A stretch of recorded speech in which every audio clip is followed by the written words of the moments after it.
Ladies and gentlemen, thank you for standing by. I'm Stuart, your Chorus Call operator. Welcome and thank you for joining the Deutsche Bank's Q2 2021 analyst call. Throughout today's recorded presentation, all participants will be in a listen-only mode. Presentation will be followed by a question-and-answer session. If you'd like to ask a question, you may press star followed by one on your touch-tone telephone. Please press the star key followed by 0 for operator assistance. We'd now like to turn the conference over to Ioana Patriniche, Head of Investor Relations. Please go ahead.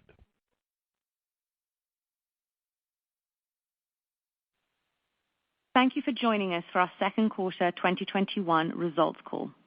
As usual, our Chief Executive Officer, Christian Sewing, will speak first, followed by our Chief Financial Officer, James von Moltke. The presentation, as always, is available to download in the investor relations section of our website, db.com. Before we get started, let me just remind you that the presentation contains forward-looking statements which may not develop as we currently expect. We therefore ask you to take notice of the precautionary warning at the end of our materials. With that, let me hand you over to Christian. Thank you, Ioana. A warm welcome from me as well. It's a pleasure to be discussing our second quarter 2021 results with you today. We are now over halfway through our transformation journey, and we have continued to deliver against our milestones. For the second consecutive quarter this year, we have delivered significant profit improvement driven by growing strengths across our businesses. We generated 1.2 billion euros of pre-tax profit and 828 million euros of profit after tax. And that's including a negative impact of around 230 million euros from the German Federal Court ruling or BGH ruling on consent for changes to consumer contracts, which we will discuss later in further detail. Despite a more normalized market environment in the quarter, revenues remained robust at 6.2 billion euros, down only 1% compared to the previous year. This demonstrates regained franchise strengths at Deutsche Bank. We also continue to make progress on costs. We reduced our adjusted costs, excluding transformation charges and reimbursements for prime finance, from 4.8 to 4.5 billion euros year on year. And we continue to invest in the execution of our transformation agenda, with more than 90% of our transformation projects now in the implementation phase. They are key contributors to our cost reduction progress. Risks are well under control, and so we continue to make progress towards achieving sustainable profitability. This quarter, we generated a 5.5% return on tangible equity. The headway we made across all business in the second quarter reinforces our confidence that we will be able to meet our profitability targets.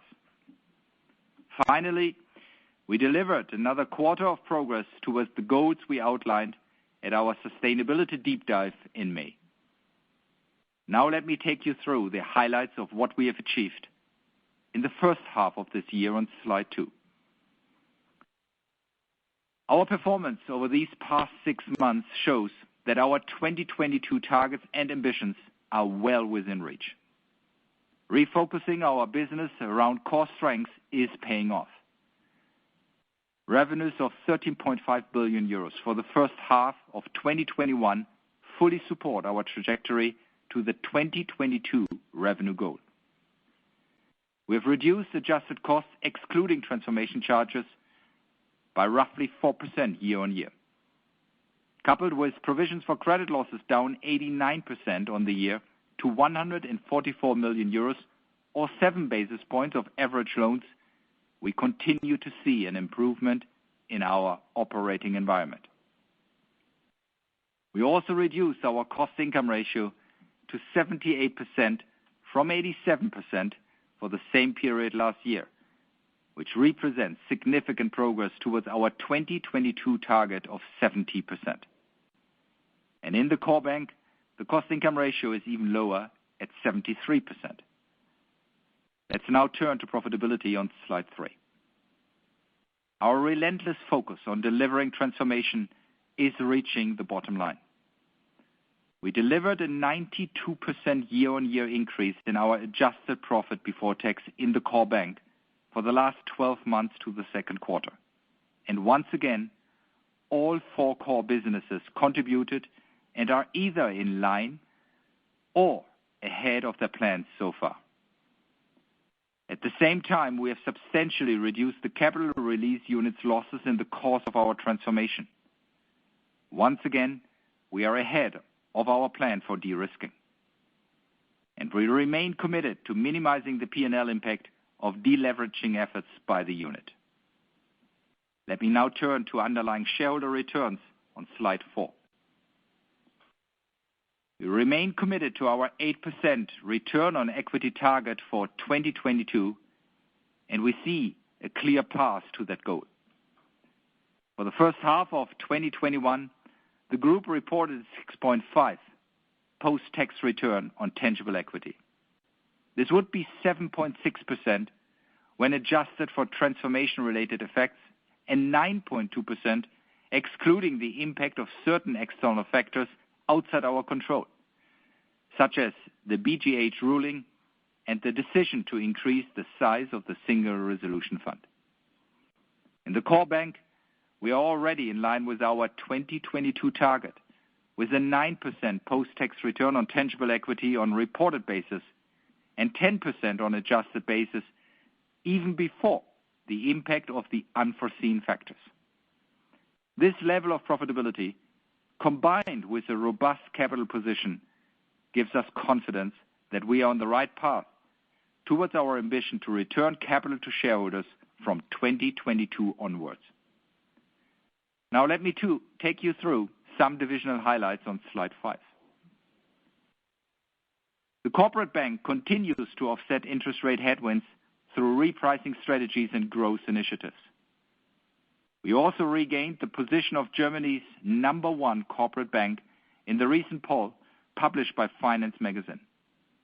This demonstrates the regained trust of corporate clients and provides a very good basis to grow over the next years. The investment bank continued to benefit from our refocused business model with another strong quarter of performance in FIC. We made market share gains in origination and advisory, where we were #1 in Germany in the quarter. We expect markets to continue to normalize in the remainder of 2021, but we remain confident that a substantial portion of our investment bank growth since 2019 is sustainable. As a result, we are keeping our full-year outlook to show a 2021 revenue number in line with 2020.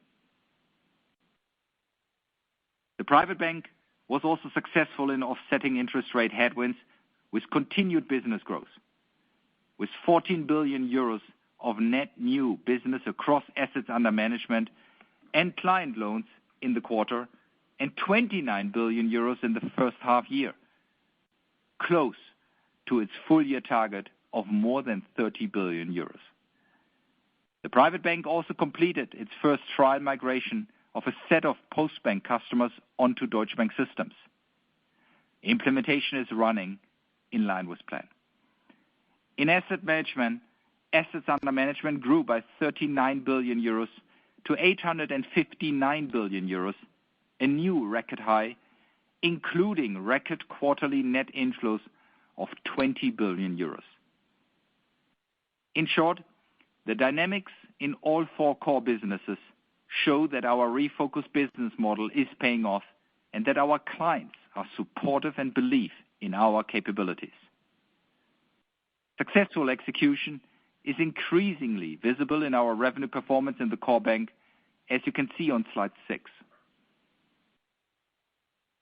Revenues in the core bank for the second quarter of the year stand at 6.2 billion euros, down only 1% on the year. As we guided to at our first quarter results, this is in line with the market normalization and seasonality we expected, despite an additional impact of approximately 100 million euros from the BGH ruling.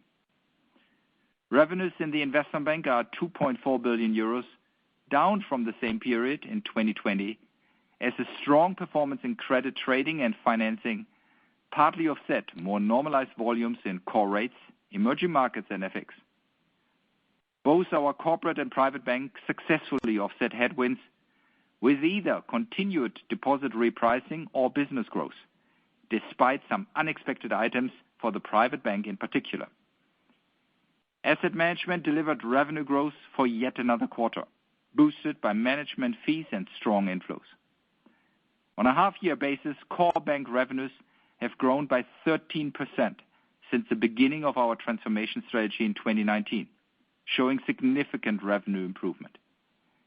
In summary, all our core businesses have proven the strengths of their franchises, putting our 2022 objectives well within reach. Now let me turn to costs on slide 7. We reduced adjusted costs, excluding transformation charges and the reimbursements for prime finance for another quarter to 4.5 billion euros. We continue to strongly advocate for a reduction in the size of the Single Resolution Fund, which would result in lower bank levies. However, we now expect this to remain unchanged for next year. Together with higher than expected contributions to the German Deposit Protection Scheme, these unforeseen external items are now expected to add approximately 400 million euros to our expense base.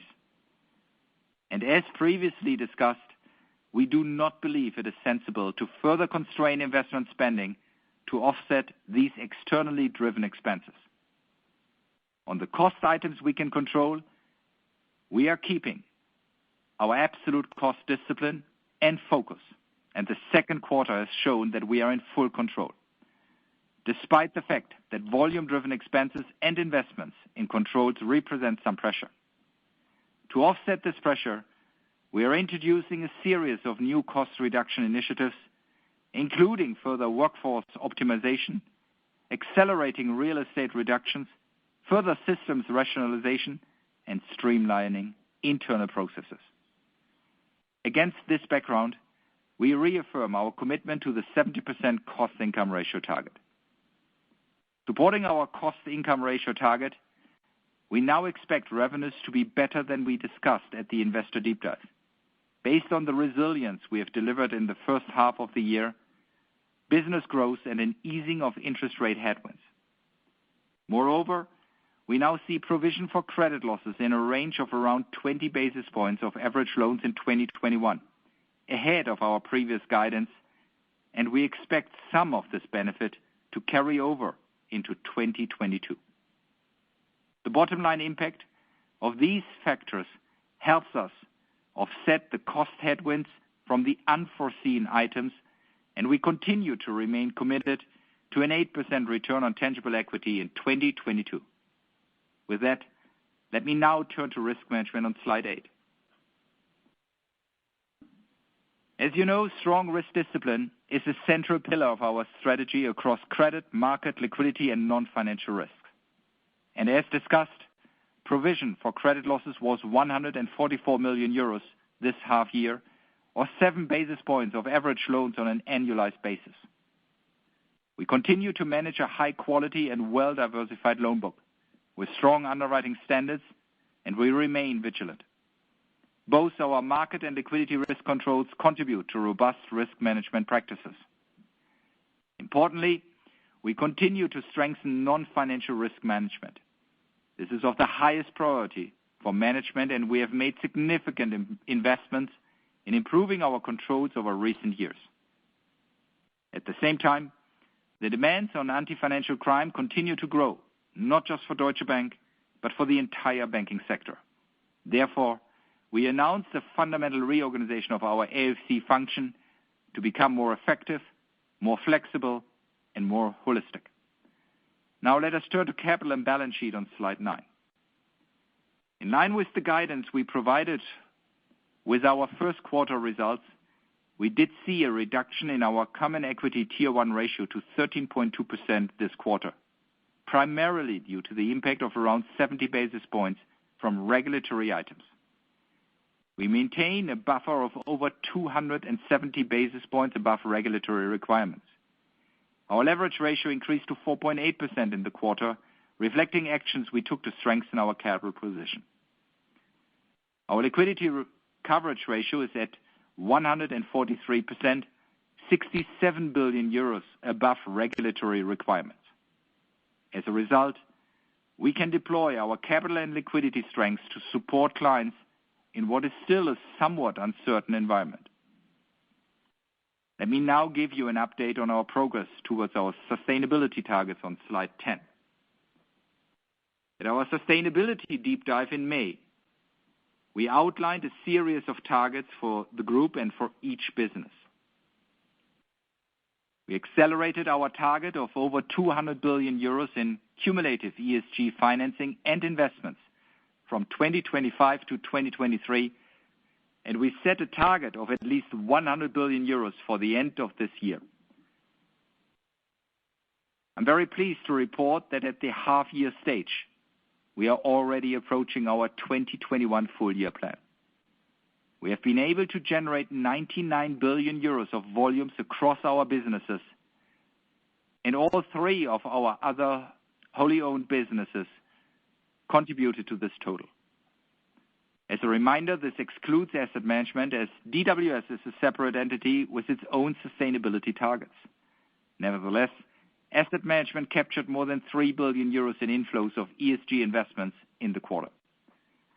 And finally, in April, Deutsche Bank became a founding member of the Net Zero Banking Alliance.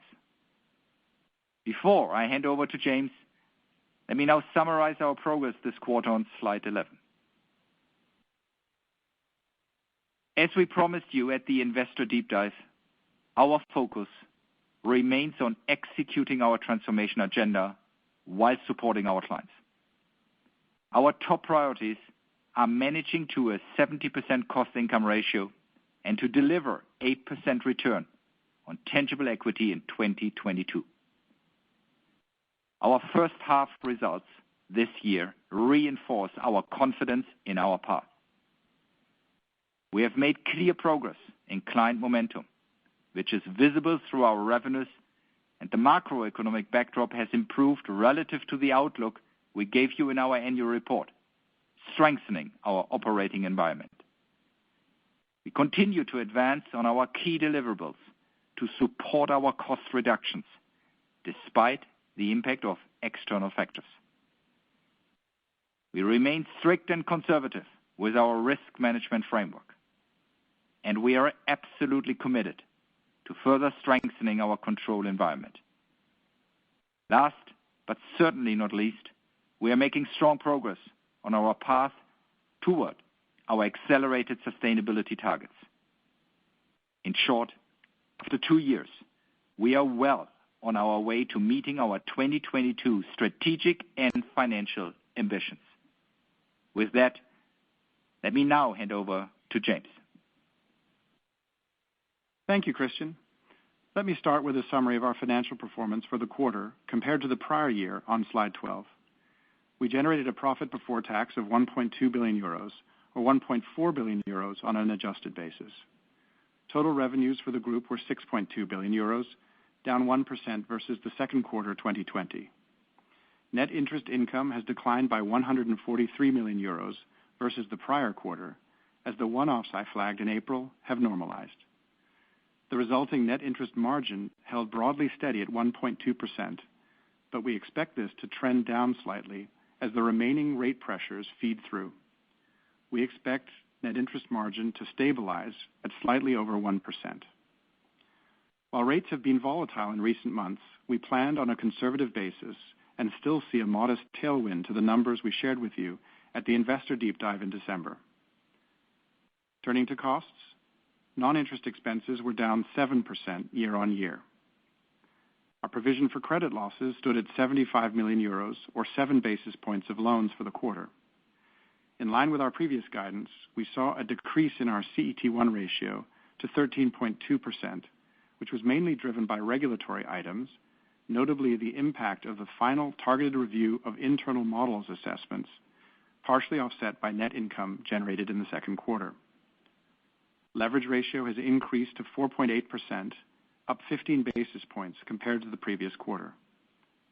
Tangible book value per share was 24.06 euros, up 86 cents or 4% in the year to date. The tax rate for the quarter was 29%. Let's now turn to page 13 to look at our core bank's second quarter performance more closely. Core bank revenues are 6.3 billion euros for the quarter, down 1% on the prior year quarter. For the first half of the year, our revenues in the core bank were 13.4 billion euros, up 5% compared to the same period in 2020. Non-interest expenses were down 3%, mainly driven by lower litigation expenses, as well as reduced restructuring and severance costs. This takes our profit before tax to 1.4 billion euros, up 90% on the prior year. We have delivered a 4% year-on-year increase in our post-tax return on tangible equity for the quarter to 7.8%. Our cost-income ratio for the quarter stands at just under 76%. Let me turn to costs for the group on slide 14. In the second quarter, adjusted costs decreased by 6% year-on-year, with reductions across all major cost categories. We saw lower compensation and benefits costs, reflecting workforce reductions, although this was partially offset by a prior year one-off credit from a change in estimate for certain deferred compensation awards. We saw a decrease in IT costs, largely from lower hardware expenses. We also achieved a reduction in professional service costs, primarily reflecting lower legal fees. The decline in other costs was largely driven by lower bank levies, as changes in the input assumptions made by the Single Resolution Board led to additional charges in the prior year quarter. Our second quarter adjusted costs, excluding transformation charges and reimbursements from Prime Finance, were 4.5 billion euros. Transformation charges were 99 million euros, down 15% sequentially. As we mentioned in the first quarter, we faced an unexpected increase in our contribution to the German statutory deposit guarantee scheme, which we will continue to incur on a quarterly basis going forward. As we indicated in April, we expect this incremental contribution to be roughly 70 million euros in 2021 and approximately 60 million euros per year thereafter until 2024. It remains too early to determine if incremental contributions to the voluntary scheme will be necessary. As Christian mentioned earlier, we will continue to retain our cost discipline to manage tightly all the components we can control as we remain committed to the cost-income ratio target of 70% for 2022. Let us now move to slide 15 to discuss our provision for credit losses. Our stage 3 provisions reduced more than expected this quarter compared to our previous guidance to 111 million euros, reflecting releases in the corporate bank and fewer impairment events across all our businesses. These were offset by 36 million euros of net releases in our stage 1 and 2 provisions from portfolio improvements. While an improved macroeconomic outlook would have resulted in a further release of provisions in stages 1 and 2, we implemented a conservative management overlay that more than offset this release. In addition, as in the first quarter of this year, we retained a portion of the management overlay we established in 2020 to account for future uncertainties in the outlook, particularly for the private bank portfolio. We will continue to be focused on prudent risk management and, as Christian mentioned, we would now guide to provisions in a range of around 20 basis points of average loans for 2021, lower than our previous guidance, with positive scope for improvement for the balance of the year if current trends persist.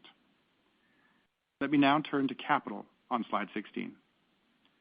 Our CET1 ratio decreased to 13.2% during the quarter, broadly in line with the expectation we outlined in April.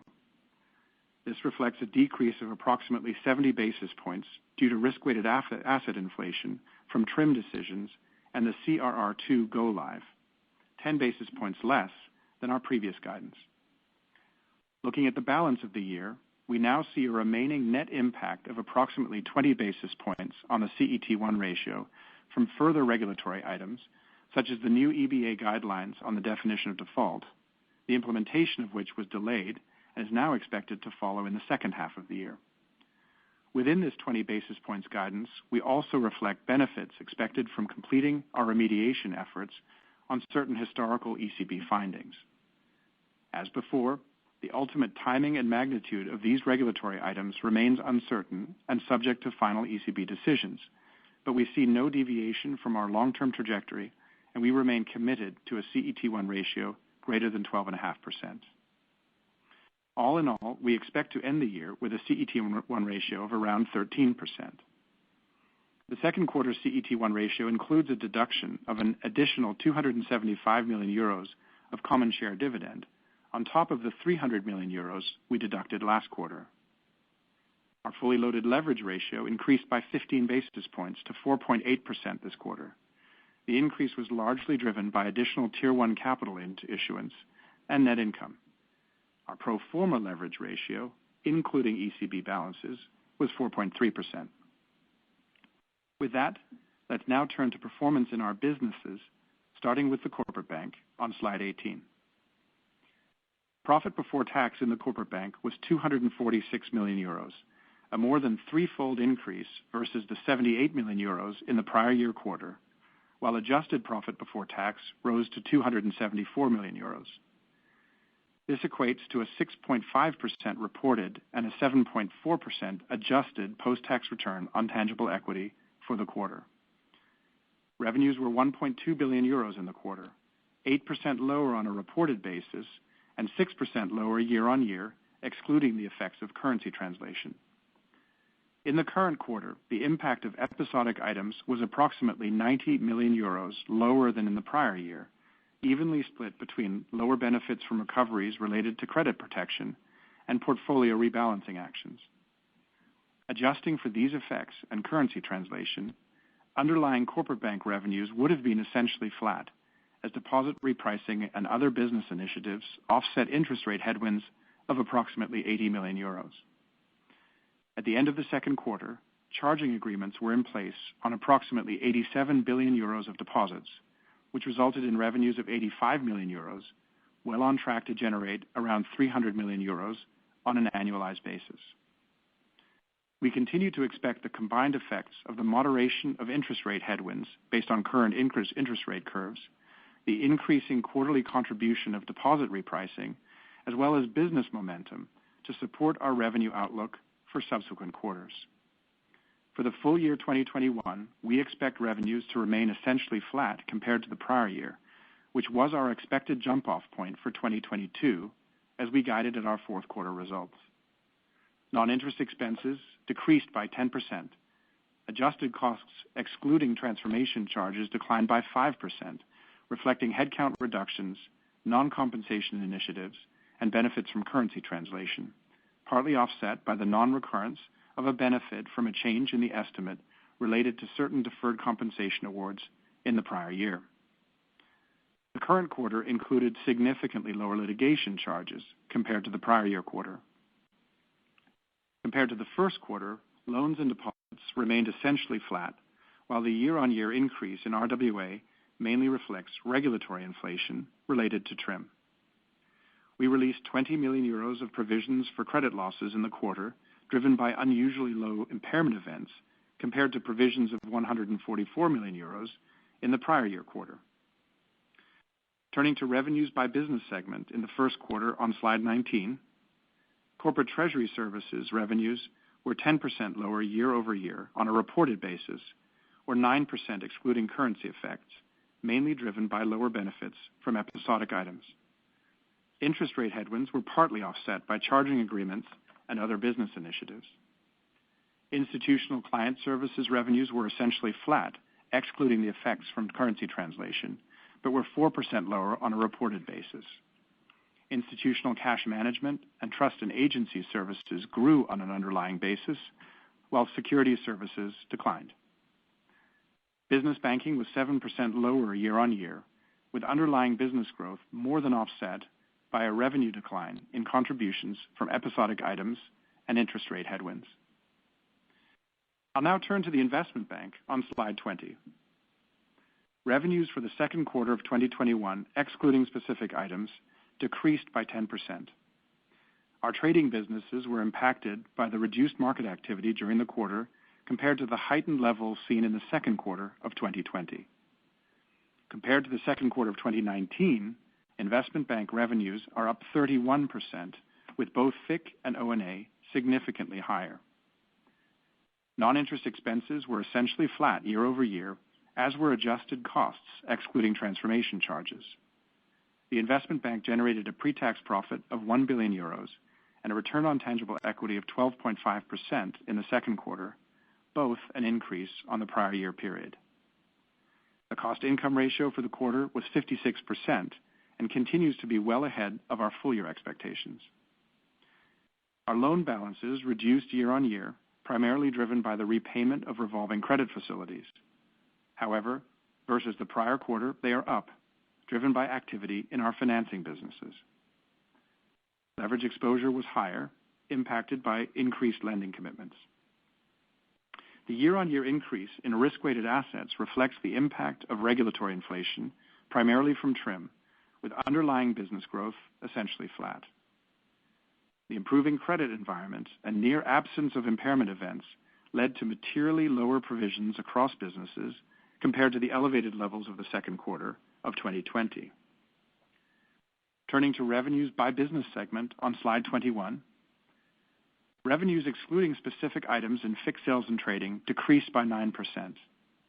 Financing and credit trading revenues were significantly higher, driven by a strong performance across financing, and within trading, our distressed business continued to perform very well. As expected, revenues declined across our rates, FX, and emerging markets businesses as market conditions normalized when compared with the heightened levels seen in the second quarter of 2020. In FX, revenues were significantly reduced due to low levels of volatility and compressed spreads. However, our franchise strength was evidenced in the recent Euromoney 2021 FX survey, which saw Deutsche Bank ranked number 3 globally, up from 4th the previous year. In emerging markets, revenues in Asia were impacted by lower client activity, specifically in the first half of the quarter. This was partially offset by growth in both the CEMEA and Latin America regions, as those refocused businesses continued to perform well. In May, we also launched our new institutional client coverage model, starting in European rates and European investment-grade credit. The new model is underpinning and driving our quarter-on-quarter electronic market share gains in those two businesses. Revenues in origination and advisory were essentially flat versus prior year, while in our home market, we regained our number 1 rank. Debt origination revenues were lower. Materially higher leveraged debt capital markets revenues were more than offset by a reduction in investment-grade related revenues as issuance levels normalized versus the extreme levels of the second quarter 2020. ESG continues to be a focus area. We rank 3rd globally for the year to date on ESG-related debt products. Equity origination revenues were slightly lower year-on-year, predominantly driven by lower follow-on activity, which reached record levels in the second quarter of 2020. Significantly higher advisory revenues reflected the continued growth in M&A activity. Turning to the Private Bank on slide 22. The Private Bank reported a pre-tax loss of 11 million euros, reflecting a negative impact of 222 million euros related to the BGH ruling in April 2021, essentially disallowing negative consent related to fee changes in consumer contracts in Germany. The 222 million euro effect reflects 2 components. 128 million euros of litigation provisions, mainly for potential client reimbursements, as well as foregone revenues of 94 million euros related to suspended fees, of which 93 million euros in Private Bank Germany. We expect this temporary revenue impact to continue into the third quarter and to a significantly lesser extent in the fourth quarter, when we expect the majority of pricing agreements to have been accepted. Adjusted for this and specific revenue items, as well as transformation and restructuring and severance expenses of 133 million euros, the Private Bank would have achieved a profit before tax of 309 million euros and on an adjusted cost-income ratio of 80%. On the same basis, the adjusted post-tax return on tangible equity of 7% would have been in line with the last quarter. Reported revenues were 2 billion euros, up 3% year-on-year, or up 8% if adjusted for the BGH ruling, as interest rate headwinds of approximately 100 million euros were more than offset by continued business growth in an improved market environment. The prior year quarter also included negative impacts related to our strategy execution. Business volumes grew by 14 billion euros in the quarter, with 10 billion euros of inflows in assets under management and 4 billion euros of net new client loans. With this, the private bank attracted 29 billion euros after only 6 months into the year, against a full year target of greater than 30 billion euros. Adjusted costs, excluding transformation charges, declined by 4% across both compensation and non-compensation costs, including savings from the execution of our strategic plan. Provisions for credit losses were 19 basis points of loan, or 117 million euros, and reduced by 48% year-on-year, reflecting tight risk management, the extension of moratoria in Italy and Spain, as well as the high quality of our loan book. The prior year quarter was also impacted by the macroeconomic outlook at the peak of the COVID-19 pandemic. As shown on slide 23, revenues in Private Bank Germany declined by 1%. Adjusted for the temporary impact of 93 million euros from the BGH ruling, revenues in PB Germany would have increased by 7% year-on-year. The prior year quarter included negative impacts of approximately 45 million euros arising from the German legal entity merger. Continued headwinds from deposit margin compression were more than compensated by growth in loan revenues and fee income from investment and insurance products in recovering markets. The business achieved net new client loans and net inflows in investment products of 2 billion euros each in the quarter. In International Private Bank, net revenues increased by 9%, despite headwinds from continued deposit margin compression and negative FX translation effects, reflecting continued business growth in recovering markets. Net new business volumes were 8 billion euros, including 5 billion euros of net inflows into investment products. Growth was especially pronounced in Germany and Asia. Private banking and wealth management revenues increased by 10%, excluding specific items and FX translation effects. Sustained momentum in investment products and loans, in part supported by previous hiring of relationship managers, offset headwinds from lower interest rates. Personal banking revenues increased by 6% if adjusted for the one-off rehedging charge in Italy in the prior year. Growth was supported by higher investment product revenues in the current quarter. As you will have seen in their results, DWS had another successful quarter compared to the previous year. To remind you, the asset management segment on page 24 includes certain items that are not part of the DWS standalone financials. Assets under management of 859 billion euros have grown by 39 billion euros in the quarter, driven by positive market performance and positive net flows. Net flows in the quarter were a record 20 billion euros, driven by substantial inflows across all product pillars and regions. Positive flows continued in targeted areas of passive and alternatives, with cash reversing some of the outflows observed in the first quarter. The business also attracted 3.8 billion euros into ESG products during the quarter. Profit before tax of 180 million euros in the quarter increased by 59% over the same period last year, driven by improved revenues. Revenues grew by 14% versus the prior year, primarily due to a strong increase in management fees of 76 million, as improvements in equity market levels and consecutive quarters of net flows more than offset the impact of continued industry-wide margin compression. Non-interest expenses decreased by 5 million euros or 1%, with adjusted costs excluding transformation charges up 3%. The increase in costs was driven by higher variable compensation resulting from the DWS share price increase, platform investments, and higher asset servicing costs due to the increase in assets under management. Non-operating costs reduced significantly as the prior year included severance and restructuring charges for organizational and executive board changes. The divisional cost-income ratio improved by 10 percentage points to 63%. Turning to Corporate and Other on slide 25, Corporate and Other reported a pre-tax loss of 39 million euros in the quarter, compared with a pre-tax loss of 165 million euros in the same period last year. The loss included 60 million euros of funding and liquidity charges not allocated to the businesses, consistent with our prior guidance to remain at around 250 million euros in 2021.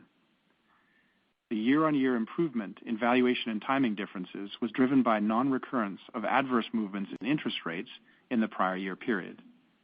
This was partly offset by a smaller benefit from lower than planned infrastructure costs that have not been charged to business divisions. We can now turn to the Capital Release Unit on slide 26. The Capital Release Unit recorded a loss before tax of 258 million euros in the quarter, a significant improvement to the prior year.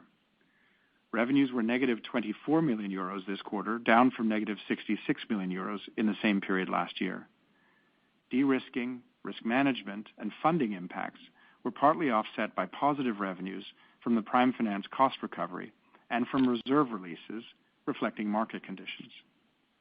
Adjusted costs, excluding transformation charges, declined by 45%, reflecting lower service costs, the absence of incremental bank levies that were recorded in the second quarter of the prior year, and lower compensation costs. Compared to the second quarter of 2019, adjusted costs, excluding transformation charges, have been reduced by 61%, ahead of our internal plan.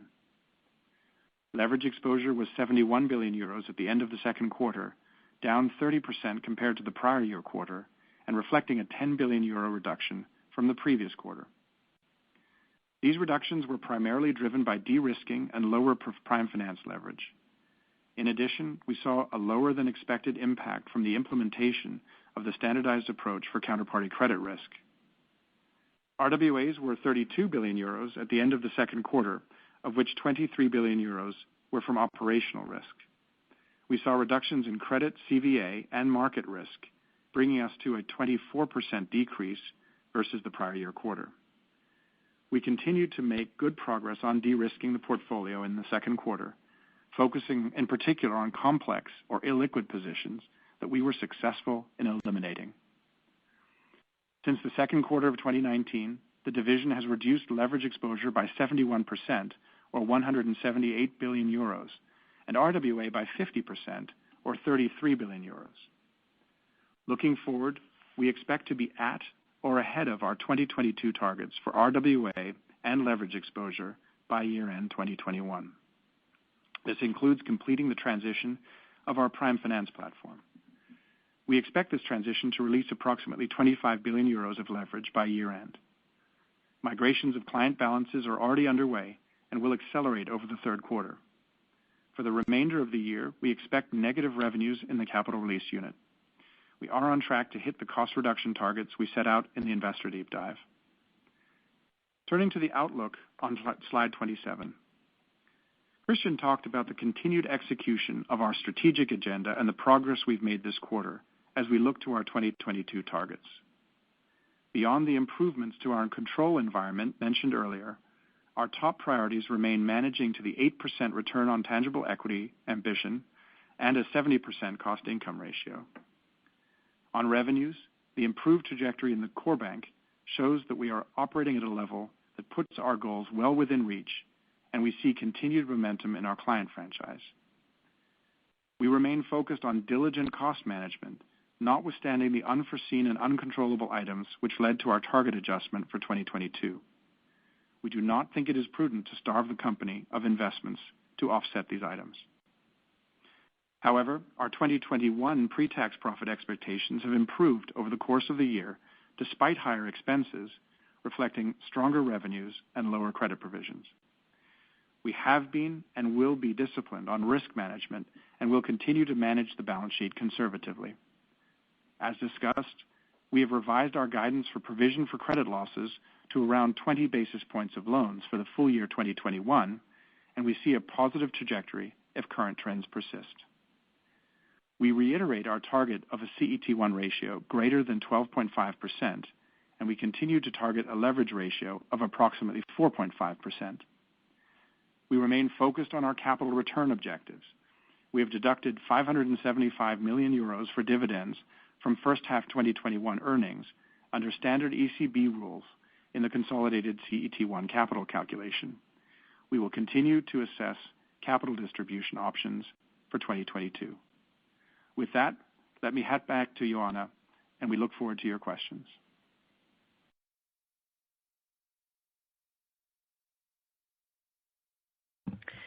Thank you, James. Operator, we are now ready to take questions. Thank you. Ladies and gentlemen, at this time, we'll begin the question and answer session. Anyone who wishes to ask a question may press star followed by one on their touch-tone telephone. If you wish to remove yourself from the question queue, you may press star followed by two. If you're using speaker equipment today, please lift the handset before making your selections. Anyone who has a question may press star followed by one at this time. One moment for the first question, please. First question is from Tom Hallett from KBW. Please go ahead. Hi, guys. Thank you for taking my questions. So firstly, could you just walk us through the building blocks for the incremental 600 million in revenues by division, please, and how the recent curve developments have been incorporated into your planning, if at all? And then secondly, the 8% return target has remained flat. So when I factor in the bump in revenues and moderate provision somewhat, I would get to an increase in your ROTE target even after adjusting for the rising costs. So is there some one-offs or something we should be considering? So any commentary around that would be great. And I'm going to be a bit sneaky and ask a third question, but you're guiding towards a lower risk charge even for the next year now, but the majority of the better performance has been from the release of prior period reserve builds. It looks like you've now released a significant portion of those made last year, which strikes me as quite high versus your peers, but you also see the supervisor remaining pretty cautious on credit risk too. So what gives you the confidence on moving guidance already? Thank you. Well, thank you, Tom, for your questions. Let me start to answer that, and then James just chip in for additional comments. To your revenue question, let me go through the building blocks as you're saying, and I'm doing it business by business. But overall, our confidence in higher revenues, Tom, really goes back to the positive development, which we have not only seen now for the last quarter or the first quarter, but actually for the last 4 quarters in all 4 core businesses. What we can do is that we can go back to our 4 business and compare our 2022 revenue targets, which we outlined at the IDD in December, and compare this now with our view after the first 6 months, but also after looking at the transformation over the last 12 to 18 months. So let me start with the private bank. First of all, let me say that I'm really happy with what we see there. There is clear growth in investment business and on the credit side. Remember the prepared remarks we sent. We actually reached our full year target in new investment business after 6 months' time. And obviously, that will spark the revenues also going forward. Same on the credit side, really good momentum, in particular on the mortgage side with good margins. Don't forget that we are selectively repricing deposits in that business. So actually, we see ourselves fully on track to achieve the euro 8.3 billion revenue number, which we gave to you on the IDD. I would even say there is upside because with the business we see right now, I do believe that we are ending this year with an 8.2 billion number with the growth rates which we see right now in the last 6 months, but also the momentum in the business. I think 8.3 billion is a conservative pick. Same actually goes for asset management. You remember our plans for asset management in the IDD was at, I think, 2.3 billion for the year end 2022. And given the development which we have seen so far, we will outperform this. Looking at Q1, Q2, the inflows which we are seeing, and it's actually continuous inflows. Business momentum is very good. It's actually excellent. The run rate we see now in this business points to almost 10% higher than the plan, which we have for the year 2022. So clear outperformance on that side. On the corporate banking side is the underlying business in the segment has grown steadily since 2019, and actually as a result of 4 measures which we have implemented and which we are working on day by day. It's the core initiatives such as the business with platforms, fintechs, and e-commerce providers. We see the growth rates there. Very successful, our growth in the Asia Pacific business, but also in the German business banking. You will remember that we launched a specific German business banking initiative last year in October. Really goes well. We have further positive development on the charging agreements, which we have in place now for, I think, 87 billion of deposits, and I can tell you we are not stopping here. Obviously, we won't see those kind of jumps anymore like we have seen over the last 15 months, but it will further increase. But even these 87 billion of deposits will bring us on an annual basis 300 million of revenues. And we put even more focus, and that's what Fabrizio and Stefan Hoops are doing, more focus on the lending business. And finally, we can see, and we could already see that in June, but also now in July, that the lending business also in Germany in the corporate bank is gaining momentum, and we are putting more capacity and focus on that. Furthermore, James always said in the last quarters that the headwinds from interest rates is getting lesser, in particular in the corporate bank.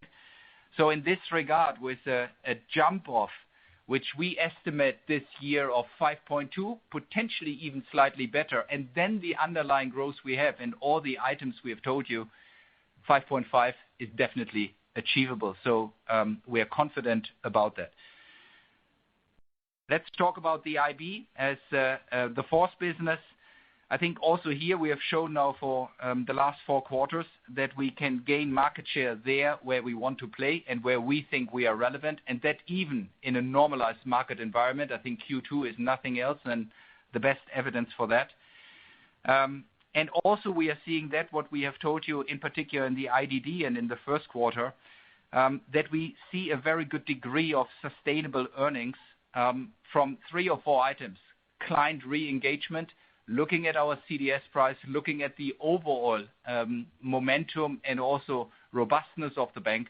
Clients are re-engaging, coming back to us, and simply are doing more trades.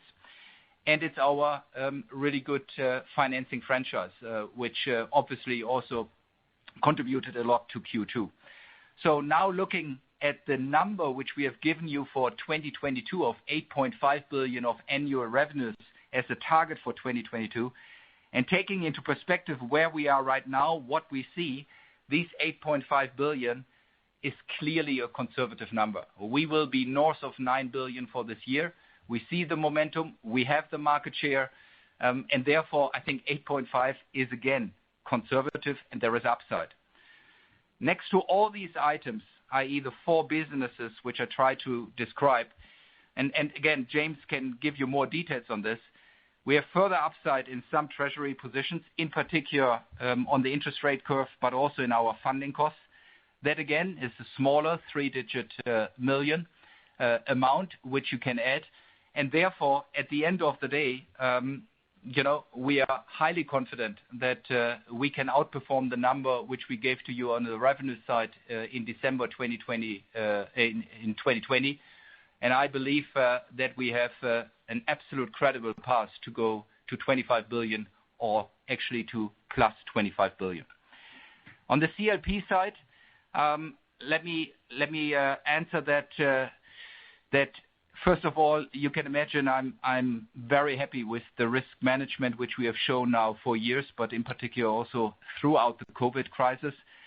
And it's simply on both levels an outstanding risk management, i.e. on portfolio level, but as well as on an individual level when you take into account some happenings in particular in Q1, which we avoided at Deutsche Bank. So in the first 6 months, as James said, we had on an annualized basis 7 basis points. Of course, this number is too low, but we should also remember what we said at the beginning of the year, Tom, and that was approximately above 30 basis points of loan loss provision expectation for 2021. We believe now with looking at the portfolio, looking at the economic development, that we believe looking at the upgrade downgrades in the portfolio, that 20 basis points is a conservative pick for 2021. You know that for 2022 actually We planned something between 25 and 30 basis points, again at a time in December 2020 when the economic outlook was more vague than it is right now. Looking at the portfolio behavior, the robustness of our clients, I can see upside to that number, which we haven't yet even planned for. So clear upside on the revenue and on the CLP side. Now to your last question, why they're not even higher than 8%? Look, at the end of the day, I firmly believe that coming to 8% is our target. We want to achieve that. This management team is laser focused on this one. And therefore, let's only talk about the upside to that when we already achieved the 8%. And there is a way to go for the next 18 months, but hopefully with the comments on revenues, our clear discipline, which we have on costs, and the risk discipline, I'm confident to get there. Tom, I have very little to add to Christian's answer. I would just say on the curve, look, it's moving every day. We obviously update and refresh our analysis constantly as well. As of the end of the second quarter, we would have had upside of as much as 150 million in revenues, constant balance sheet to our plan assumptions for the curve. That's probably halved in the month of July so far, a little bit more than halved. And as Christian mentioned, we probably have about 100 million of benefit coming through on funding due to sort of balance sheet efficiency and also improved spreads in our unsecured funding. So we have a bit of a tailwind there as well. On the CLP, again, very little to add. We think the allowance is prudent. We think we've taken the right actions in terms of overlays. We don't think there's a lot of, overbuild to still release, which, as you know, has perhaps been a characteristic of some of our peers, where we've been very clear throughout the crisis that we've taken, we think, appropriate steps, methodologically and otherwise, to ensure we had a prudent and appropriate allowance at all times. I'd just focus you on page 14 of the supplement where we have the asset quality details, and carrying an allowance of almost 4.9 billion, in total, is, I think, a very comfortable level for us. Okay, thank you. Very clear. Next question is from Anke Reingen from RBC. Please go ahead. Good afternoon, and thank you very much for taking my questions. The first is on costs. I just wondered if you can give us some comfort that you're not losing focus on costs. I mean, you're still running at a cost-income ratio, 80% group, 76% core bank, which is still some way off the 70% target. How do you feel comfortable about dropping the absolute cost target? Maybe a bit premature. And then just thinking about if your revenues come in at the 24.4 billion, like the old target, would we then be back to the 16.7 billion cost target, or is it basically moved to 17.1? And then lastly, sorry, just coming back to what you just mentioned on the positive comments on the corporate bank. The flat revenues 21-20 look a bit challenging based on the Q2 run rate. Should we basically assume that corporate banking revenues have troughed under your assumptions in Q2? Thank you very much. Well, let me start, and then I hand over to James. So look, very fair question on the cost side, but with everything I have, I can tell you our focus on costs, and of course, in particular on the controllable part of the cost, is unchanged. We will not change anything in terms of our attitude on costs. So therefore, you have the full commitment and passion of the management board and the leadership team to actually further reduce our costs. You are completely right. In order to get to 70% cost-income ratio, there is a way to go. And therefore, we are always working on the 3-4 items which we have said before. Number one, it's obviously the normal cost reduction, which are in particular supported by our key deliverables, which are overseen by the Chief Transformation Officer. There is a big part to come from all the initiatives which we already obviously kicked off and which will pay and reduce our costs in 21 and 22. Number two, you will see that we have other operating costs and lower restructuring and severance costs next year, which will also be part of the reduction in the cost-income ratio. And number three, James said it. Of course, you have some with the really positive momentum we see on the revenue side. You have some volume-related costs where we now decided in the second quarter that we have further cost measures and kicked off further cost measures in order to actually compensate for that. And we have done it quite successfully in the second quarter. Otherwise, we wouldn't have been able, despite the overall increase in revenues in Q1 and Q2, to actually reduce the cost to 4.5 billion in Q2. So therefore, there is nothing like loosening on the cost, not at all. The full focus, and I do believe with that, i.e. the cost reduction in the normal operating basis, lower litigations, lower restructurings and severance, we will get to the 70%, and everything what is volume related, we try to offset, and we've been very successful in Q2 about it.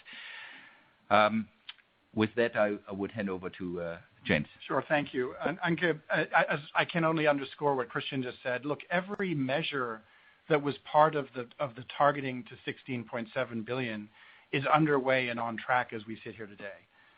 So there's no sort of loss of focus on execution. And as Christian mentions, we've initiated a set of additional cost measures in order to offset what we see as volume and control related costs. So in a sense, we are redoubling on our efforts here.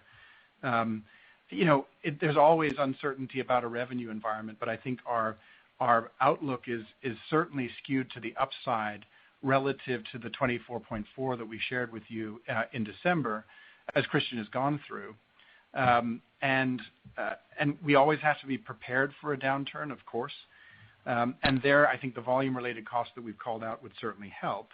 But we think there's a fair amount of support, if you like, in the revenue outlook. We intend to invest against the revenue outlook that we provided.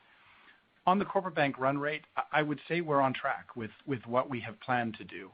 Of course, it's been heavy sledding for the corporate bank, facing the headwinds that it has on interest rates and what have you. But as Christian outlined, they've been very successful under Stefan Hoops' leadership, just executing on the plans that we laid out for you in 19 and again in 20 to drive growth, both, if you like, organically from the existing portfolio and based on new initiatives going forward. And we're making the right investments, we think, to underscore that. So from our perspective, we do understand it's a higher growth rate than perhaps some of the other businesses have, 2021 into 22. But we see the underlying momentum that supports that. And as we've said for some time, as the interest rate headwind falls away, that underlying momentum should simply go through to the top line. And one last comment supporting James, but to your specific question, yes, I do think we have seen the low revenue number in Q2. So all we can see from the forecast is that Q3 and Q4 are turning around. Thank you very much. Next question is from the line of Stuart Graham from Autonomous Research, LLP. Please go ahead. Oh, hi. Thanks for taking my question. I had two, please. They're quite geeky.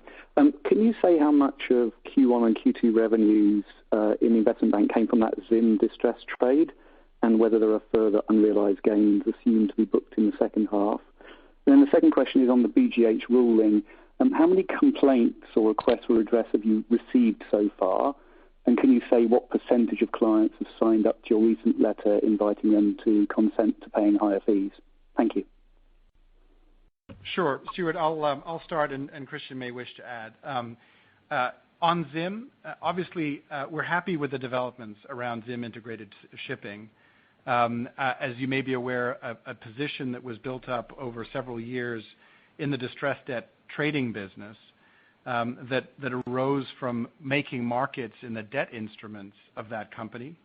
But over time, we built a zero basis position also in the equity of Zim. Together, the debt and equity revenues from Zim in the first half have represented 300 million of revenues, approximately 170 million of that in the second quarter. So it's certainly been a help for the revenues, but it really doesn't change directionally the story around outperformance in both the first and second quarters in FIC, driven, of course, by very strong results in credit also outside that one position. Looking to the future, we continue to hold a significant equity stake. We're subject to liquidity restrictions on that equity stake. We have a significant reserve to reflect the lack of marketability, and don't necessarily expect that to change in the near term. Over time, of course, we would seek an orderly exit and realization. Over time, that liquidity reserve would come down, but it's too early to say, when, over what period that is likely to take place.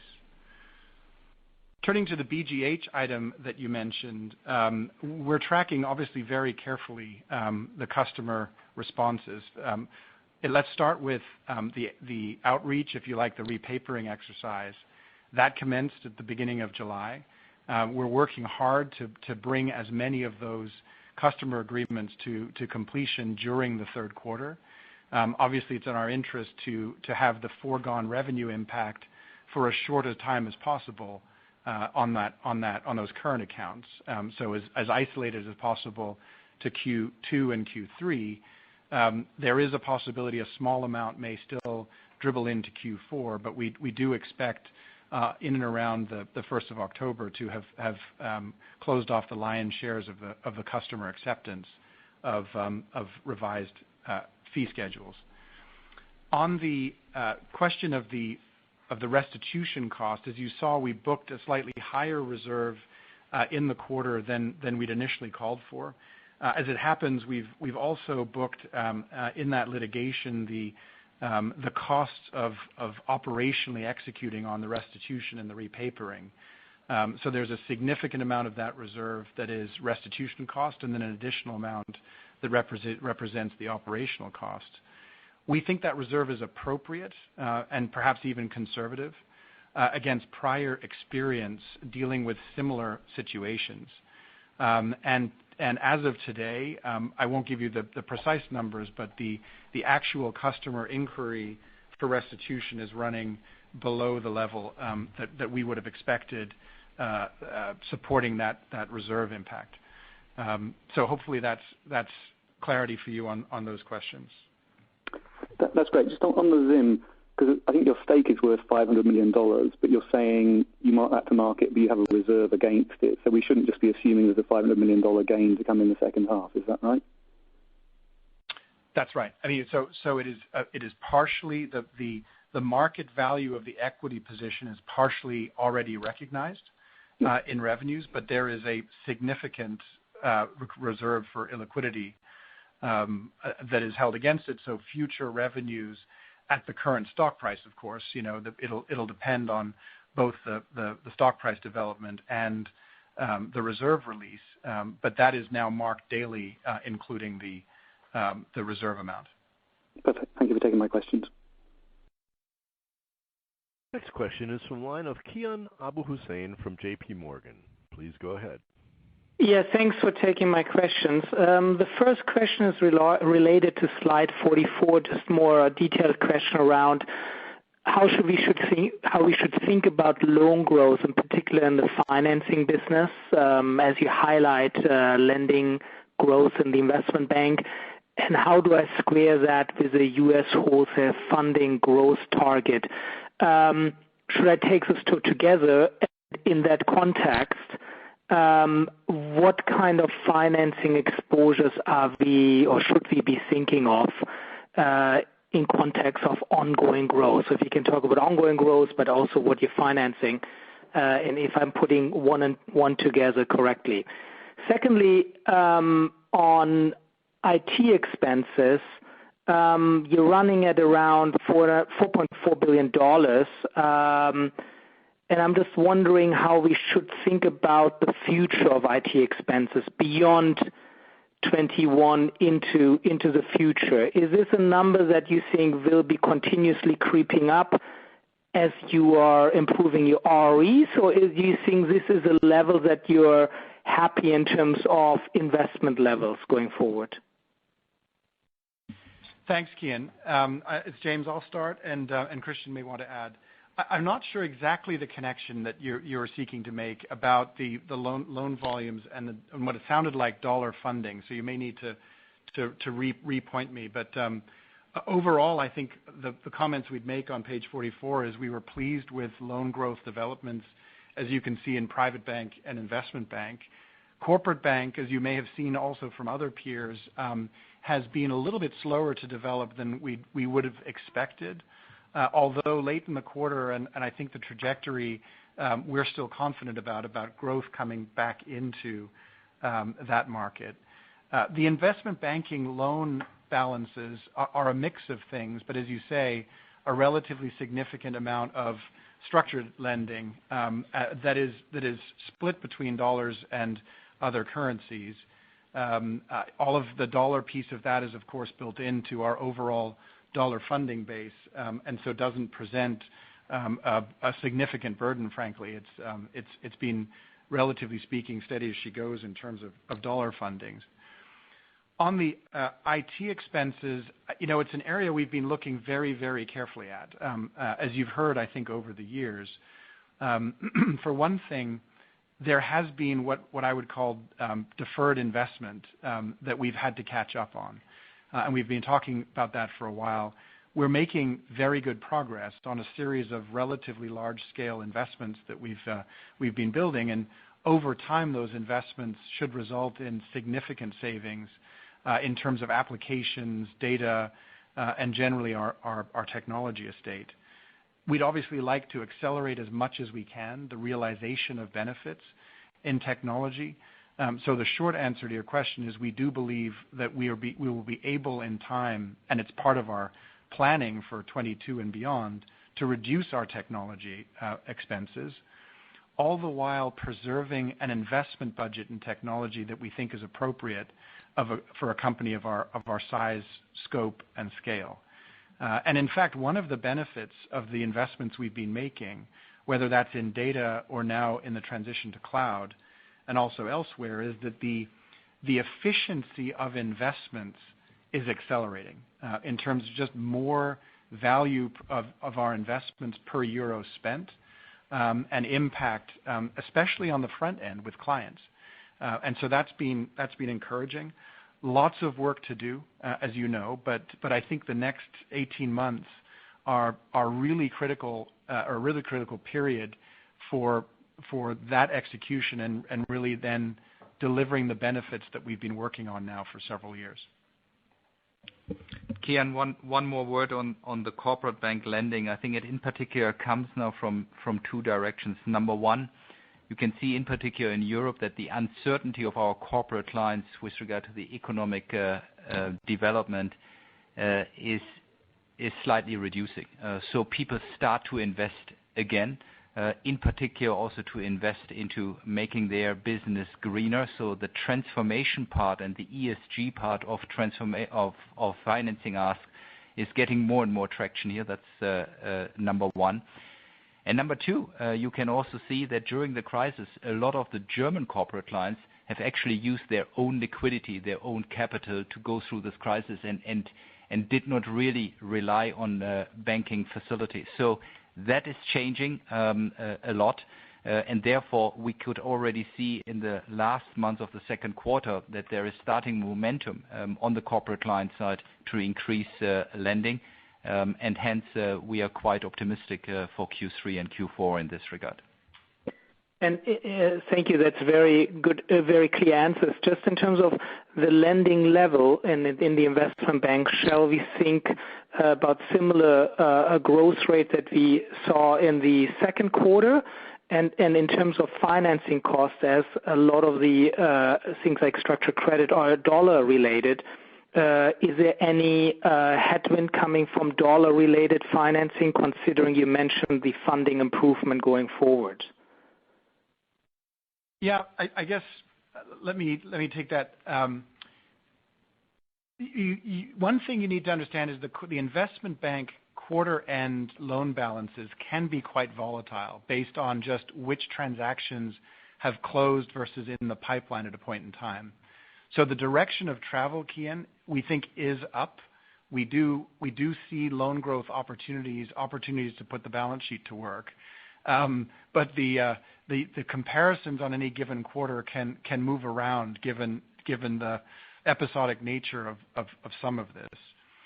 On the financing costs, obviously it's all blended in. The sort of percentage of dollar versus euro in our funding cost is blended in. Interestingly, as we've called out before, the geography of a portion of that funding cost that is based on swaps is asymmetric as to whether it's in net interest income versus other income. So it's a little bit harder just to pull out for you what the impact on funding would be of a rising dollar balance sheet. But as I said earlier, we don't see a mix shift as likely in that balance sheet growth as it comes. It's likely to be steady from a mix perspective with where we've been in the past. Very clear. Thank you very much. Next question is from Andrew Lim of Societe Generale. Please go ahead. Hi, thanks for taking my questions. I'd just like to circle back to revenues again. You've talked a lot about 2022 revenues, but on 21 revenues, you're still guiding to group revenues being flat at 24 billion. And this is despite the fact that the first half is tracking nearly 1 billion higher on revenues versus the first half of last year. So I'm just wondering how you're looking towards the second half. Is there something untoward that we should expect that should cause revenues to be 1 billion lower? Or should the conclusion be that 24 billion is a lowball guidance there from yourself?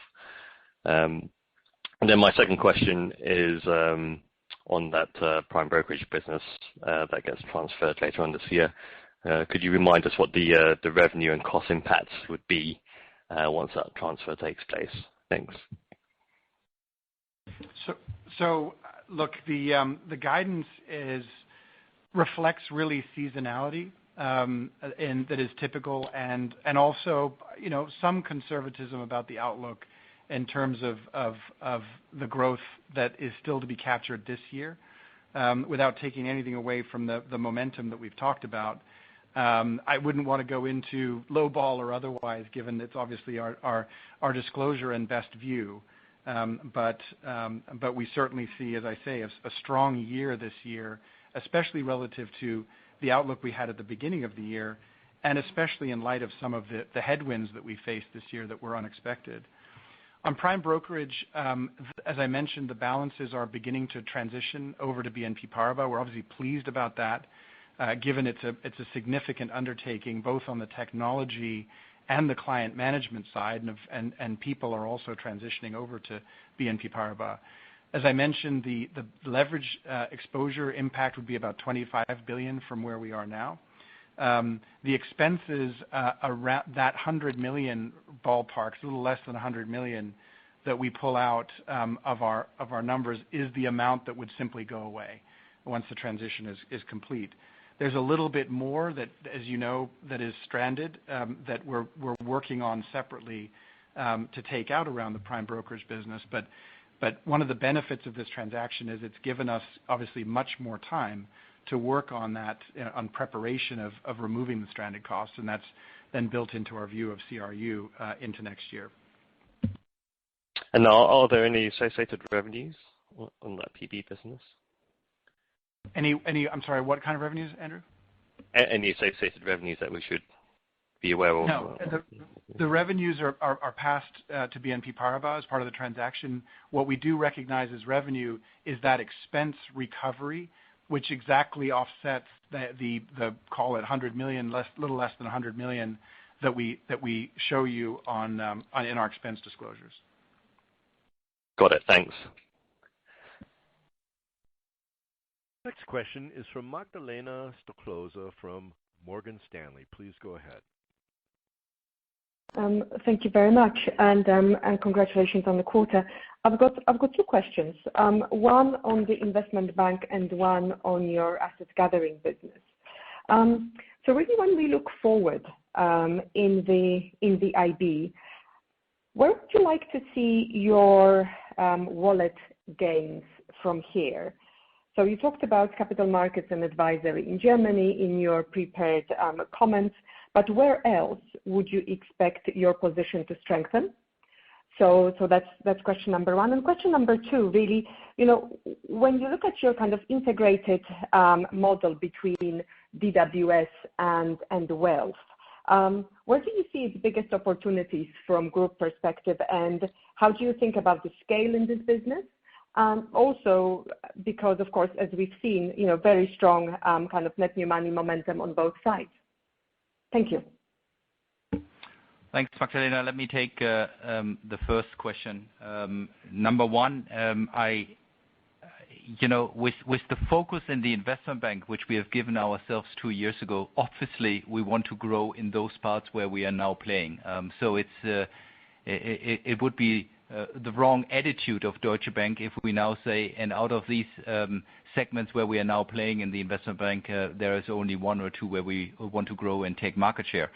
And therefore, I think there is a clear focus, on the financing business, where we had a track record of having the right process from origination over credit to distribution. Secondly, I do think we have focused in the O&A business regionally, but also per industries on those where we think we have a relevant market share. We are very happy with regaining certain positions, in particular, obviously, in our home market. But obviously, we can also see in other industries globally that we play a meaningful role.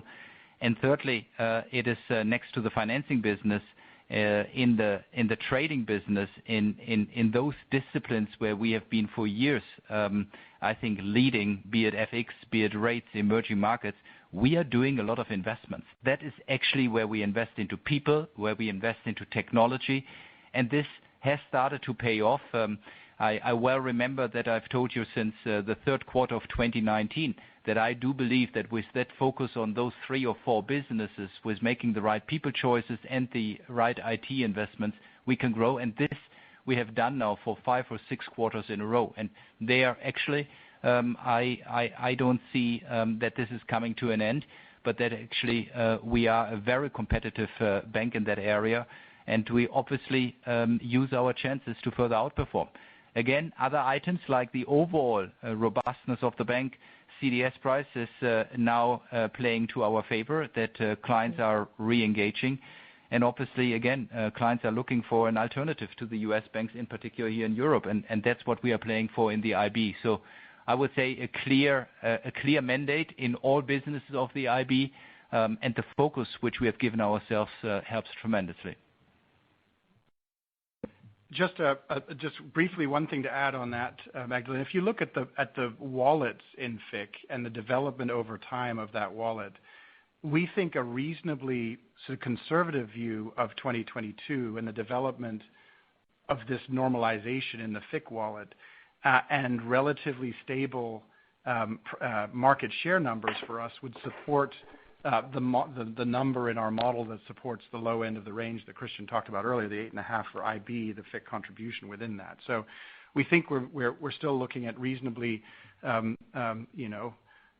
reliable assumptions about the wallet and market share for our company next year. On DWS and the wealth business, it's a really interesting question. We think we are pursuing a very unique strategy around particularly wealth in Europe, where we're able to serve entrepreneurs in a different way from many of our peers.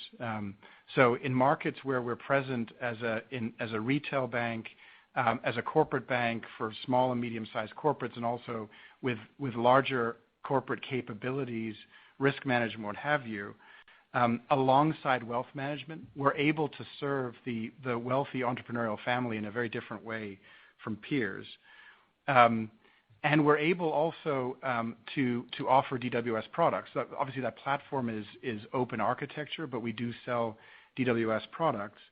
And DWS has a cross-sell also into that same client base and the corporate client base in capabilities like pension and money funds. So to your question, we do see a strong sort of a value in pursuing those strategies alongside one another. And we have been making investments in those businesses, including in particular in wealth management in Europe. And James, would you kind of venture into kind of where would you like that business to be, even on a combined level? So from a perspective of your, as a group, asset gathering business, 2-3 year view? Bigger would be the 2 or 3 year view. I mean, we are making investments and working hard on that, and I think you'll see the results of that as we execute on the strategy. We're quite bullish on that strategy. And seriously, and I assume kind of both organically and inorganically. Well, we said, Magdalena, then of course organically is that what we are focusing on day by day. But we have also said that in particular in the asset management, if there is the right opportunity with the maturity Asoka and his team have achieved, if there is the right target where we maintain obviously the majority and consolidate it, because asset management is a key business and will always be a core ingredient of Deutsche Bank, we would also look into those alternatives. But that must be carefully reviewed, but we are not shy of doing something. Perfect. Thank you very much. Next question is from Andrew Coombs from Citi. Please go ahead. Good afternoon. A couple of follow-ups from me, please. One on costs and one on revenues. Firstly, on the costs, I hear everything you're saying about nothing's changed on your plan on costs. You're still laser focused. Your controllable part of the costs and your view there is unchanged. But I guess it leads me back to the question of why did you choose to remove the absolute cost target rather than just amend it from 16.7 to 17.1? Is it a case that you wanted more flexibility to pursue revenue opportunities? Do you see a risk of more external factors? Or am I simply just reading too much into it? So that would be my first question. The second one on revenues, Christian gave a great walkthrough of all the core divisions into 2022. I just wanted to pick up both CRU and the C&O division. In CRU, you talked about the prime expense reversal of 100 million. Could you just clarify when you exactly expect that to drop out, which quarter you expect that to drop away? And then likewise, the 250 million internal transfer fund pricing change that will hit C&O. Can you just give us a feel for how much of that's already fed through this year? Thank you. Thank you, Andrew. And let me take your phrase now, but I explain it. Yes, you are reading too much into it. So number one, the 400 million, I think, which you are quoting, we already signaled that since December in the IDD to the market, that these are external costs not controllable for us. And by the way, we will not give up fighting this increased SRF. But I think we also should be reasonable at this point in time. We think we have to pay more next year. That is now taking into account. And we always signal that for that amount, we will not constrain investments into our core businesses, which are actually, at the end of the day, also supporting efficiency, but also revenue growth. And in this regard, we obviously, with the revenues also increasing, as I said, there are certain volume expenses, volume-linked expenses, which we need to take into account. James and I have done everything and initiated everything to counterbalance that, and therefore we are confident that we can compensate for this volume-linked expenses. But I also do think after now being 3 years in the transformation, 2 years in the Project Cairo, we are now at a point where actually more and more we invest into sustainable profitability. And that turning point also means that there is obviously also in managing this bank to a certain margin. I think the cost income ratio requires also that we are managing it from the KPIs towards the key two KPIs, which is 8% return on equity and 70% cost income ratio. That's how we're doing it. The inner attitude of this bank will not change. Controllable costs will be reduced as much as we said in the initial plan. But I think we also need to recognize the overall progress we have done, and with these revenues going into the direction which we said, we obviously need to also take that into account.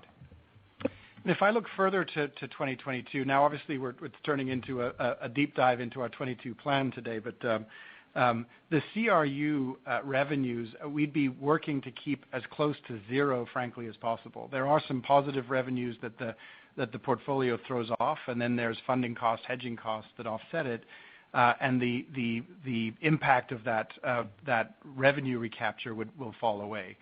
Which isn't to say we won't continue to de-risk, but as we talked about in December, it will be a rump that we would only opportunistically de-risk or deleverage and otherwise allow it to run off. In the C&O area, there it's the treasury impacts, as you say. Obviously hard to predict valuation and timing differences, so we just assume that they're neutral, but we control them as much as we can within the hedging and hedge programs that we can, but there is some hedge ineffectiveness that can go either way. As you mentioned, there is the held liquidity costs in the aftermath of the funds transfer pricing. That should be below the 250 that we're expecting for this year, sort of trending towards 200, and over time that sort of amortizes or bleeds away. I hope that helps, Andrew. It does. Thank you very much, both. Next question is from Amit Goel from Barclays. Please go ahead. Hi, thank you. So my first question is just, I guess, maybe more of a follow-up on the same theme on costs and revenues. So I just want to, I guess, be completely clear in terms of, do you believe that you can generate more than 25 billion of revenues and have costs of 17.1 billion, which obviously would be slightly better than the 70% cost income ratio? Or, if we were to pencil in 25 billion of revenues, should we anticipate costs closer to 17.5 billion? So that's the first question. And the second question is just relating to some more of a detail point on the corporate bank. This quarter, it looked like the net interest income dropped, but there was more other income. Was that just more of this technical effect relating to swaps, or what exactly was driving that? Thank you. Thank you, Amit. I'll take those questions. Look, on the costs, you can take it. Here, the way to think about it is the following: at the 70% efficiency ratio, and moving from the 16.7 to the 17.1.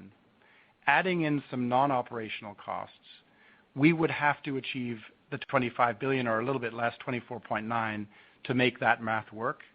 And what you're hearing from us, it's early to be talking in detail about 22, but what you're hearing from us is a high degree of confidence that we're on track to achieve that. If it were to be higher or significantly higher than that, it would probably carry some additional volume-related costs with it, and so could see us going above. But that's in the case where, again, mathematically revenues have begun to exceed that 25 billion level. So again, it's a mathematical exercise, but underneath that, I think you're hearing a strong view about the revenue trajectory that at least affords us the ability to offset these uncontrollable expenses in ROTE and cost income ratio. And the rest we'll see as time goes on and we get into the more detailed planning in the back half of the year to bring home 22. On the CB item, it's a detailed point, but a good spot. As we've, I think, mentioned before, there are CLO recoveries that are recognized in revenue. So in a default situation where there's a insurance that we have bought, a credit insurance, we will recognize revenue for the compensation in revenues at a point in time. That happened last year, but in one instance this year, there was a recovery and it was therefore reversed. So part of the movement you see, and that's part of the 90 million we've called out as episodic, is really a swing relative to last year that's taken place. Okay, thank you. Next question is from Jernej Oman from Goldman Sachs. Please go ahead. Good afternoon from my side as well. I have a lot of questions, but I understand we're limited to two, so I'll zoom in on the issue of this ZIM gain. Can I ask you, first of all, how do you think about this gain in the context of your recurring business and recurring revenue? So we're just wondering, what is the threshold to classify something as a one-off versus leaving it in the core revenue and PBT line? I think that's question number one. And then question number two, you very kindly pointed out, James, what the contribution was at the revenue line. Is it fair to say that those absolute numbers apply to the pre-tax line as well? I'm assuming there's not much cost associated with these positions, because there I think it makes a very, very significant impact. And in that context, I just wanted to check with you on page 21, you flag in the first bullet of your presentation, you flag in the first bullet that Deutsche had significantly higher credit revenues. That is at odds with every single of your global competitors reporting so far this quarter. And I was wondering, does that statement still hold true if you adjust for the ZIM contribution? Thank you very much. Yeah, Jernej, thanks for the questions. So I believe the answer to that is the last part of the question is yes. We had a tough quarter last year in credit, as I think you saw in Ram's presentation in December. So it was a difficult environment. And by the way, some of that had to do with the success of the hedging in Q1. So you had a swing Q1 to Q2 that was a burden on revenues last year in Q2. What's the one-off versus recurring business? Look, we see this transaction as being part of the ordinary course business in distressed debt trading. It's not at all unprecedented to accumulate an equity investment like this under the circumstances. We do it, our peers do it. What is unusual, of course, is the size of it, which of course is why we're prepared to disclose the amount so that you're able to look at the business without that in it. As we say, direction of travel is the same. Our FIC revenues would have been down 19% reported rather than the 11% that we showed, but still a significant outperformance relative to peers. And on your pre-tax profit, yes, I mean for the largest part, other than operational costs and compensation, the revenues will have fallen to pre-tax. Again, it's part of a larger business. It's the business. It's an unusually sized benefit, but it is part of the ordinary course of the business to engage in transactions like this, much as again our peers do regularly. Sure. James, just a very short follow-up. So when we think about the path from here to the 8% return on tangible target next year, I guess that we should be stripping out the ZIM contribution, i.e. that this is a non-repeat for 2022. Well, that's the thing that's hard to say, Jernej, because as I say, we do have a significant reserve, and it's not clear at this point that the time over which that reserve would be released, and then we ultimately exit from the position. As I mentioned earlier, we aim to do it over time in a way that is responsible, given the size of the stake, and the timing of that is at this point uncertain.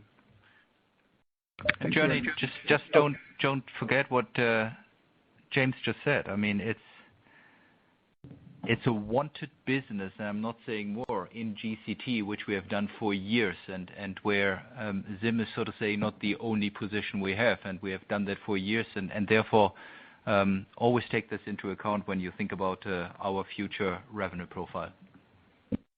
Thank you very much. And a distinction, maybe a distinction to draw that might be helpful is TradeWeb we have called out as a specific item consistently since we first started recognizing gains on it, precisely because we don't see that as part of the operating performance of the business. So perhaps that contrast will help you see the accounting distinction we make. But is it fair to say that there are no other similarly sized positions in that portfolio as it stands, though? No, that wouldn't be fair. We similarly sized to the balance sheet size of that today. It's a large position, but again, it's not out of the ordinary that we would have gains to recognize from time to time in that distressed business. Again, it's part of the business. Thank you very much. Next question is from Nicholas Payen from Kepler Cheuvreux. Please go ahead. Good afternoon. Thanks for taking my question. I have two. The first one will be on wealth management, because you just mentioned your European wealth management strategy, and I wanted to know how do you see your current setup in Europe, and namely how do you see it in Italy in particular? Do you think you have the size there to compete? And also in comparison to Asia, because you mentioned a lot of your European operation, but are you ready also to invest there in Asia? The second question will be on the risk-weighted assets in investment banking. Just wanted to know what are the components of the inflation of RWA there. Is it a bit of TRIM, of lending growth, or is there anything else there? Thank you very much. Look, let me take the first question on wealth management. There is a clear difference between our wealth management in Europe and in particular in Italy or Spain to Asia. In Asia, it is more capital markets oriented, very successful, growing. But in Europe, it goes to the point which James made in his previous response, that we are actually very well placed, in particular in those countries where we have corporate banking activities, wealth management, and private banking activities, that we are seen as the bank for entrepreneurs. And hence we see a very nice line of growth in Italy, in Spain, also in Germany, where we can play this card that we have the corporate banking exposure, but at the same time we are banking the entrepreneur or the owner of the company. And in this regard, we have made also from a coverage point of view tailored investments into Italy, but also into Spain, to increase our coverage, our relationship management base in order to secure more market share. And we have seen the growth also in the second quarter, which I'm very happy with in the wealth management in Europe. And the brief answer on the question of RWA and IB is it was really all TRIM, or almost all TRIM. Sort of portfolio movements were relatively neutral. A total of 10 billion was added in the investment bank, both from TRIM and the CRR2 implementation at the end of June. Very clear. Thanks. Next question is from Daniela Brubacher from UBS. Please go ahead. Good afternoon. Thank you. Just for me, a clarification, please, on the cost front. I mean, we talked a lot about 16.7 to 17.1. I probably missed it, but have you made any statement regarding the 18.5 billion target for this year, whether we should lift it up by the 400 million as well? And then in this context, can you tell us in which divisions we will see those 400 million showing up? Thank you. Daniela, so we talked about a little bit in April. I think you can do similar math to what we were talking about earlier. So 18.5 is to 18.9 as 17.1 is to 16.7 is to 17.1. That's certainly what we are working towards and what we should be measured against. In terms of the second part of your question, I'm sorry, remind me, Daniela. Oh, by division, it's probably too early to say. There's a lot in it, but the we can come back to you on that question. Also, obviously, SRF is an allocation that we would know for the businesses. At this point, the step-off would be last year's end balance sheet. There, by the way, you'll see a fair amount of the benefit in CRU because that deleveraging will then be reflected in its allocation of the SRF. So less of a benefit in the core businesses than you would see in the CRU. On the deposit insurance, it's mostly in private bank.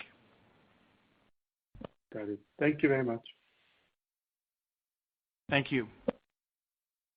In the interest of time, we have to stop the Q&A session, and I would like to hand back to Ioana Patriniche. Please go ahead.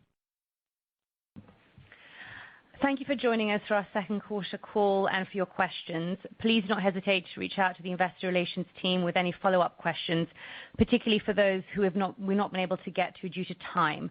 And with that, we look forward to speaking to you at our third quarter call. Thank you. Ladies and gentlemen, the conference is now concluded, and you may disconnect your telephone. Thank you for joining, and have a pleasant day. Goodbye.